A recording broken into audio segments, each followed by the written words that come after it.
Hello, everyone. Good morning, good afternoon, good evening. My name is Nikita Udwani. Welcome to today's webinar by Fleet Forum on the safety management approach to motorbikes. Before we begin, I think those of you who are regular attendees, you know, I always, just to make sure that I'm not facilitating the webinar for myself, I'd like to check if you're able to hear and see me clearly. Can I please get a bit of a confirmation in the chat? Let me see. Let's see. Fantastic. There we go. So, well, thank you, G, and thank you, Narina, as well. Hello, everyone. Like I said, welcome to today's webinar, Motorbike Management. It's actually the first webinar that we do on this topic, and I see we already have 33 people in here, so clearly it is a topic of interest. Just a few housekeeping rules. If it's your first webinar, we have prepared a 30-minute. Hi, John. We prepared a 30-minute session for you today. Some of these I have collected practices over the years and also recently from Fleet Forum members, fleet management practitioners in the field who are managing motorbike fleets. So what I've done today is I've prepared some slides, some messages for you. Of course, there is time to also raise questions. So what I want to start by asking you to do is please introduce yourself in the chat box. Some of you are already doing that. If you haven't done so, I'm interested in your name, which country you're calling in from today, and which organization. And I'm going to try to make this webinar as interactive as possible. I know I can't see and hear you, but I have prepared questions, poll questions, and I'm relatively good at multitasking. So I've got one eye on the chat box. I'm monitoring that. So in between, if you have any good practices or comments that you want to share with people or with me as well, please feel free to use the chat box.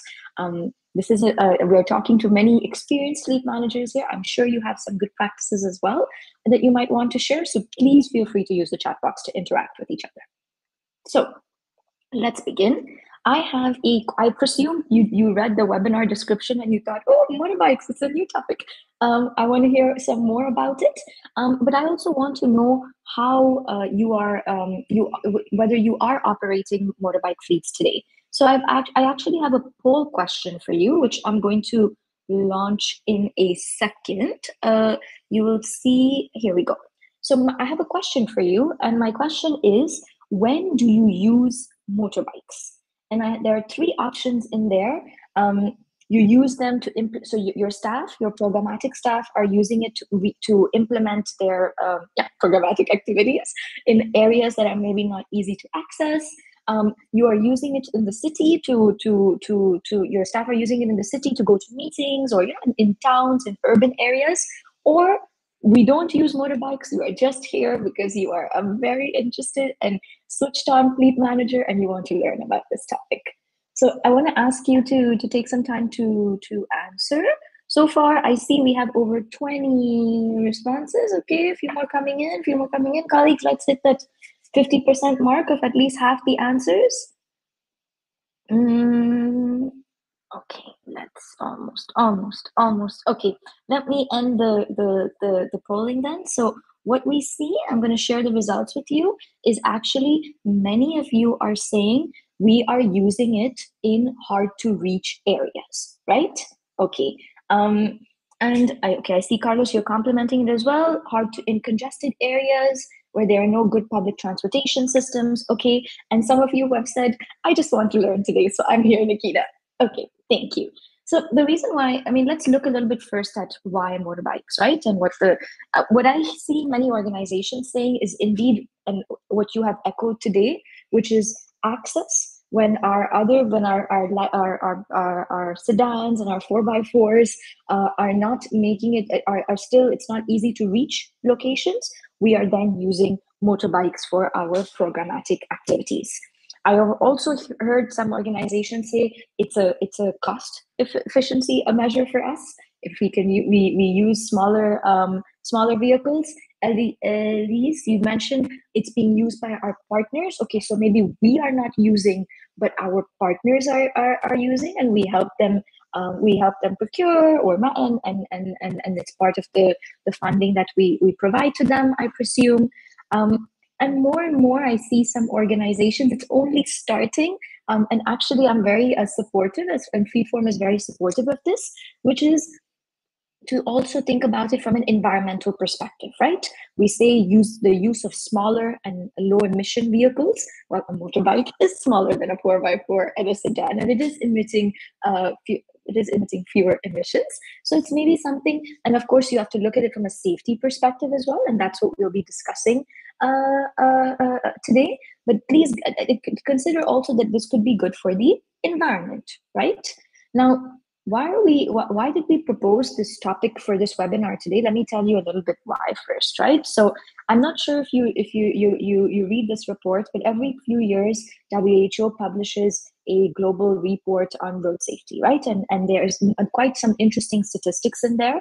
What you see in this report actually is that 30%, nearly 30% of all crashes where fatalities where they're like fatal crashes, that nearly 30% of these are involve powered two and three wheelers, and motorcycles is part of this, right? So I mean, why is this, right? I think most of you know this, right? You're not sitting behind in the walls of a sedan or of a 4x4, so you are much more vulnerable to the impacts of a road traffic crash, right? And there are several key risk factors which we're going to be talking today, like about the use of helmets, alcohol use, mixed traffic conditions, the lack of protection from the vehicle in a crash, and of course, the road conditions also plays a factor. But many of these key risk factors we do have influence over, and with a coordinated fleet management approach, we would be able to mitigate these risks. What I also see, and I think that's my question also for some of you in the chat, if you could share this, is and let me explain and then I'll ask the question. Every year Fleetform is doing a benchmarking exercise, and in last year's report we were very shocked and to see that actually from the members who participated in this, only one or two of them had a coordinated approach to fleet management. In practice, many people are just doing one small measure, like providing PPE or in some cases training, but there not many have a coordinated fleet management approach to managing their motorcycles. So let me ask you in the chat box to share, do you have a coordinated approach to fleet management? Do you make motorbikes part of your fleet management approach, the way your 4x4s, the way your sedans are there? I would like to hear from you, yes. And if yes, tell me what you're doing, or if no, then a simple no will be fine. But I really want to encourage you to use the chat box to share. Do you have a coordinated approach to fleet management? Yes, and those who say yes, tell us what you're doing as well. Huh? And as you heard from me before, I want to hear more than just PPE. It needs to be more than just the protective equipment, right? Okay, Carlos says, oh, motorcycles are not included in UNHCR's global fleet and management approach. Carlos, maybe good for us for you and Rose to have a chat about that.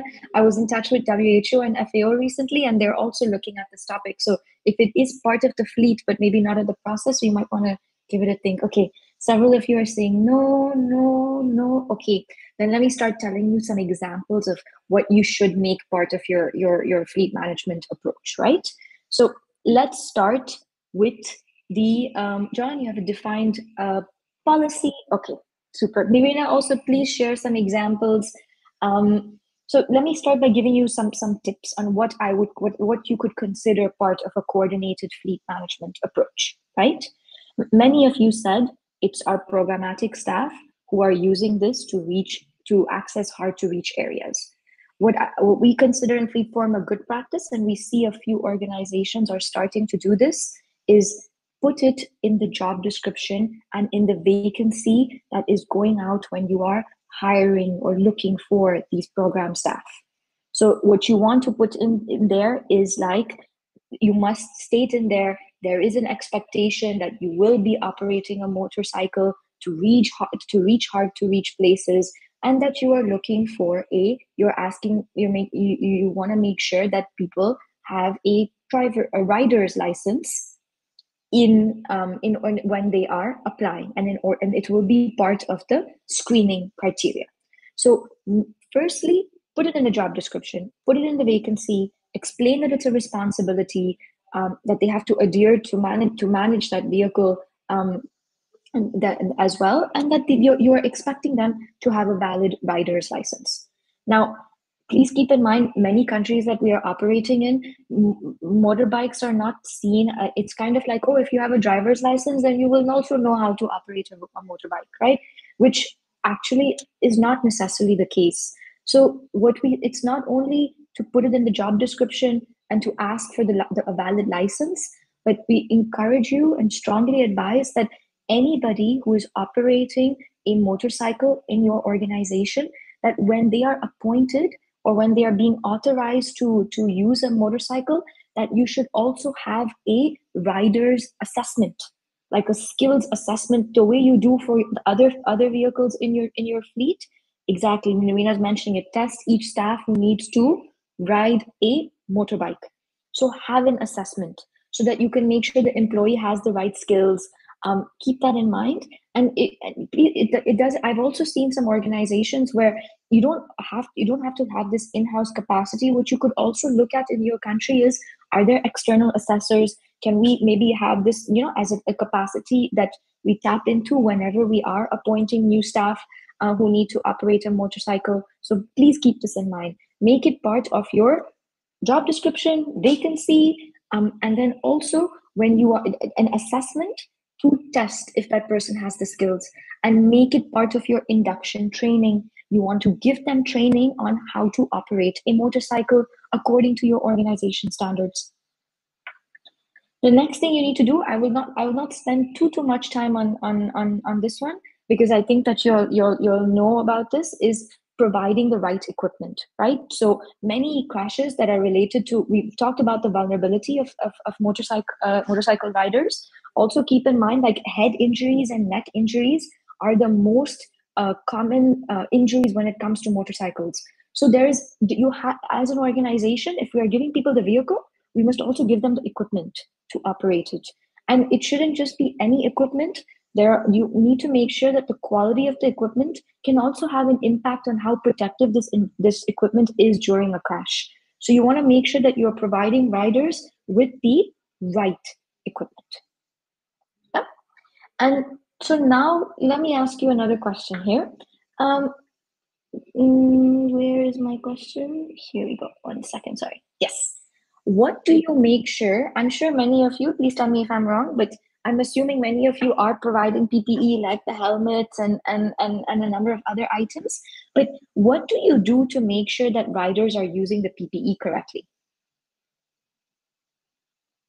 I repeat, what do you do to make sure riders use the PPE correctly? I know some of you have said it's not in your fleet. I understand that, but many of you have said it's in your fleet. So what are you doing? And please don't tell me I write it in the policy. It needs to be a little bit more than that. Not even a little bit, a lot of bit more.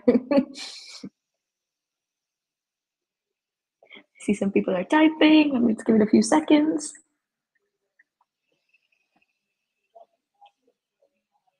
No idea. Oh la la.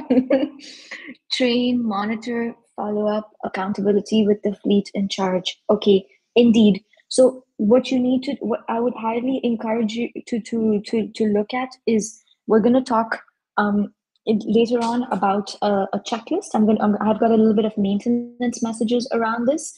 Also, you could consider putting it in the checklist. When you have a checklist for the vehicle for the motorcycle every day, then am I putting on my helmet correctly? Look at a communications campaign on what is the right way to put on your helmet. Make it part of your refresher training. Ask your fleet manager to do some spot checks on this. These are some of the actions that you can take to make sure that your riders are using their PPE correctly. And talking about training, Narita mentioned this, our colleague from CRS. It's not only about doing the training at the start, but you also should look at refresher training about how to have proper visibility for the rider and for the passenger, about have maybe some basic mechanical skills, how to do a vehicle check. So there are new and different topics that you can keep bringing in, how to wear the equipment correctly. You want to make sure that you facilitate training. And I have two good examples here. I'm actually going to share some materials with you towards the end of the webinar. ACF has put together some training materials that they are sharing with their staff in country and field offices so they can facilitate road safety awareness and trainings for the motorbike rider, but also for the passenger. They have a memo. World Vision has taken a different approach where they have developed an online training that their staff can take. And even those who are or maybe not riding today, but to learn how to operate if they are going to ride a motorcycle. So these are two good examples you can, but the ultimate message is don't just do one training and think, okay, I did my job as the fleet manager. You want to look at refresher training and bringing in new topics, giving it new angles, new spins, so you can keep it fresh in people's memory. Yeah. Now let's talk about maintenance. Have a daily checklist. Do you have a daily checklist for your motorcycles? I'd be very keen to know. Feel free to share in the chat box. And if you have examples of resources you want to share with me, I think most of you have my email address as well. I would be keen to see. I'm seeing some of you say yes. Okay, that's good news. Your motorcycle should also have a checklist. And you want to keep track of the usage of your motorcycles and plan your maintenance. So you're going to see me tell you something about logbooks in a bit. Thank you, Naveen. I appreciate it. And when you think about the maintenance, while you're keeping track, this will also allow you then to identify what are your most common maintenance and repair challenges and to think of strategies to overcome this. So for example, do you have an LTA in your country for maintenance and spare parts of the motorbikes? If you have a large motorbike fleet, you might consider having somebody in your team who is a motorbike technician. Maybe that's not their full-time job, depending on the size of your fleet, but that they have the right technical skills to go regularly in the field, to inspect the motorbikes, to check on it, to help enforce the policy. And also something to consider if you're going to very remote areas where it's not always easy to access the spare parts. You could have I've seen organizations where they are equipping each motorcycle with a basic repair kit. So these are just some ideas to get you thinking on, okay, coordinated fleet management approach, coordinated maintenance, what can I do, right? So these are some ideas. We also think you should be capturing asset and operating data. I think many organizations do not think of motorcycles as assets. So it's not even on their asset register. I would highly encourage you to have a conversation with your colleagues in finance, rediscuss this. We're seeing motorcycles for many organizations. It can be a third of their fleet, half of their fleet sometimes, maybe even more. So it's not something, I think the fact that because we are also not capturing it on our asset list, we don't really think of it as something like, whoa, this is a significant part of our fleet, but actually it is. So we'd encourage you to capture asset data to insure your vehicles. That's another thing. Many times I know we are not insuring our motorbike fleet. Insuring the motorbikes is also an important element, and capturing operating data. So having the motorcycle should have a logbook. In your monthly data collection that you are doing, you should include your motorcycle fleet together with your sedans and your 4x4s. This is what you need to think about when it comes to capturing data, both asset and operating data. And when I'm saying operating data, I mean fuel, mileage, the maintenance, but also crashes and the safety data. So one of the things that also surprised me with the benchmarking which we did last year is the only 2 Fleet Forum members said they are capturing crash data, and they are, sorry, not capturing, they are analyzing crash data related to their motorbikes. And only 2 have said also that we set safety targets for our riders. So when you make motorbikes part of your coordinated fleet management approach, when you have crashes with your motorbikes, you will also analyze it because it's also part of your fleet. If anything, it even deserves more attention because how vulnerable the users are when it comes to crashes, right? So you should be analyzing your crash data and you should be setting safety targets for your riders. Here's another one. Let me ask you, and I hope you're not panicking, but I hope you're taking this more as good ideas and let me think about it. Maybe it's not possible to implement all of these things, but at least start with a couple of ideas that we are mentioning today. Um, we talk about making it part of our coordinated fleet management approach, right? And that means thinking about the vehicle from a maintenance, from an insurance, from a data perspective, but also the rider, right? So we've talked about PPE, we've talked about training. We should also talk about the fitness to ride. And what I mean with this is that I think in the UN and also in NGOs, we talk about, right, doing a fitness to drive or fitness to ride check every year. What I'm suggesting here is that a good practice is not only to do that for your drivers of your sedans and 4x4s, but also for motorbikes. So to do a fitness to ride check every year, which would include, for example, an eye test.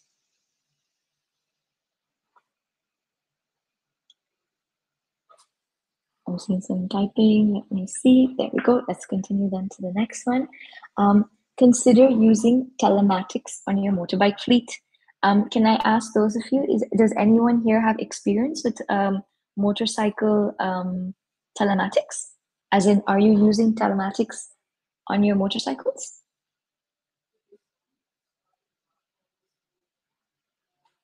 Yes. Okay, Eid, Lucas. No, no, but planning too soon. Yay, plan is planning. I'm happy. Narina, you say yes as well. Good stuff. Good stuff. Colleagues, those of you who are using telematics, can you maybe share in the chat what data you are capturing around your fleet? And in the meantime, those of you who don't have it, but you're thinking about doing so, let me give you some thoughts around this. Right. So, how can it help you? First of all, from a safety and security perspective, you would be able to keep track of speeding. Are people actually speeding with their motorcycle? Yes, no. From a security perspective, if there are certain territories they should not be entering, you could take a look at that, or if they're riding at night. So, from a safety and security perspective, this can help you having this data. Speeding, stopping, I see Edith is mentioning, exactly. It'll help you keep track of your mileage and plan your maintenance better, because then you can see, okay, this one has been riding so many kilometers. You can call your field officer and say, look, we need to bring this vehicle, this motorcycle in for maintenance. We need to plan it. So it can really help you also in your having visibility of your mileage and your service history. That can be a benefit. And also, it could lead to cheaper insurance. What I mean with this is that if you are insuring your motorcycles and you're placing telematics on them, you can also then go to your insurance provider and say, look, we have a coordinated fleet management approach. We are looking at the safety of the vehicle. We would like to then also, can we get a discount because we have a more professional approach towards our motorcycle management. I see some of you are saying speeding, mileage, hours of use, misuse, correct. Utilization could be measured as well. There we go. Indeed, indeed. So predominantly the themes that I was mentioning as well. I'm happy to hear that. I have few more things for you before we agree, because I'm very keen to hear your questions and comments as well.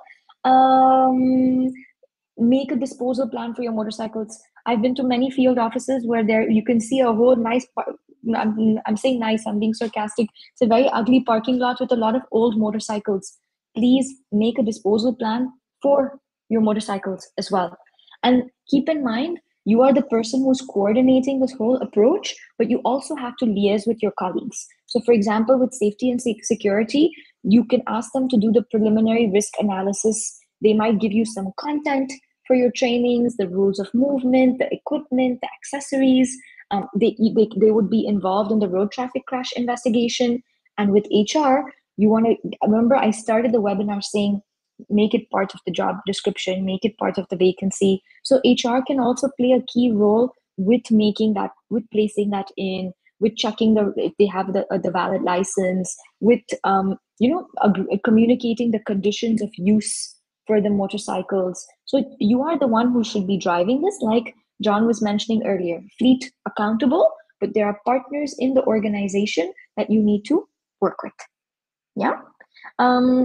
I have some good news for you. a couple of years ago, ACF developed quite some tools around this. So in the email that we send out for you today as well, it's already on our knowledge platform. If you go to the knowledge platform and look up ACF, you will find it. But they've put together like 7 or 8 documents that can also help you to implement some of the things that we've talked about today. So for those of you who attended today, I will make sure to share that content. But in a nutshell, what I want you to take from this session is that, please, if you are only doing small actions around your motorcycles today, or no actions at all, then I would really encourage you to think about the ideas we've discussed today and start planning a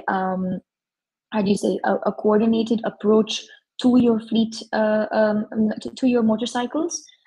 Think about tracking, think about the rider's assessments, think about training, think about maintenance, data, crash analysis. You can really, this really requires a coordinated approach. So I'd encourage you to take a look at it and to really treat this as a part of your fleet that it should be. We have 4 more minutes for questions. Let me see. I'm not seeing any questions so far. Colleagues, you're very active today. But okay, let me see. I do have some comments that you'll have mentioned.